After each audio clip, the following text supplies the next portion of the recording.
So, ito yung reply ko sa lahat ng nagtatanong kung ano yung gagawin nila. Wala naman silang day-off, hindi sila makakapagbukas ng account. So, syempre guys, pag BPI at saka BDO, kailangan talaga yung presensya mo sa bangko kung saan magbubukas ka ng bank account. Pero, ang CIMB guys is pwedeng-pwede siya sa online. Okay? Hindi nyo na kailangan pumunta ng bangko. So, ang gagawin nyo lang, i-download nyo yung CIMB app sa inyong mga cellphone. Available siya sa iOS at saka sa Play Store.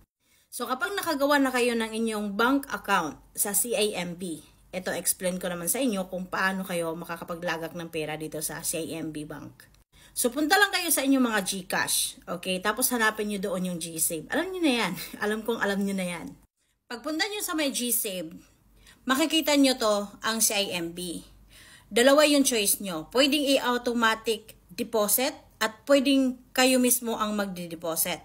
So, kapag kayo ang mag-automatic deposit dito, set up nyo lang kung magkano yung i-charge nila at kung ikaw naman ang maglagak, choice mo na yun kung magkano, no? Pero para sa akin, automatic siya nakasave para hindi ko na siya alalahanin na, okay, kailangan ko pang mag-deposito. Sa akin, naka-automatic deposit siya. So, sinet up ko lang siya weekly. So, for example, every Sunday siya naka-set up. So, every Sunday, automatic yon. So, for example, hindi ka nakahulong ngayong linggo dahil walang laman yung GCash mo.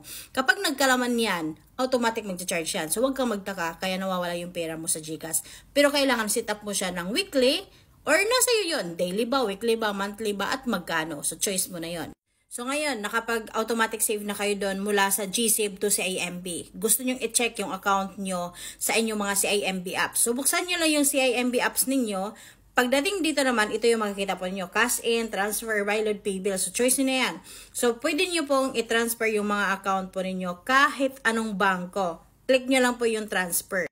Kahit for example, kunwari, nawala, na-hack yung GCash po ninyo, huwag kayong mag-alala dahil hindi po mawawala ang pera po ninyo sa CIMB.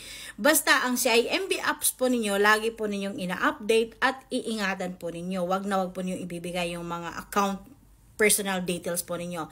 So, kapag napunta kayo sa inyong CIMB apps, ito yung makikita po ninyo. Pwede nyo pong i-transfer dyan sa mga available. Marami yan, maraming bangko ang available. So, huwag kayong mag-alala.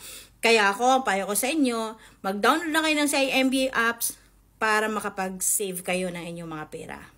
Ingatan ang inyong mga pinagpaguran at mahalin niyo yung mga sarili. Huwag niyong kakalimutan ang ating mga kinabukasan. Charot lang. Anyway, guys, ito ay para sa inyo.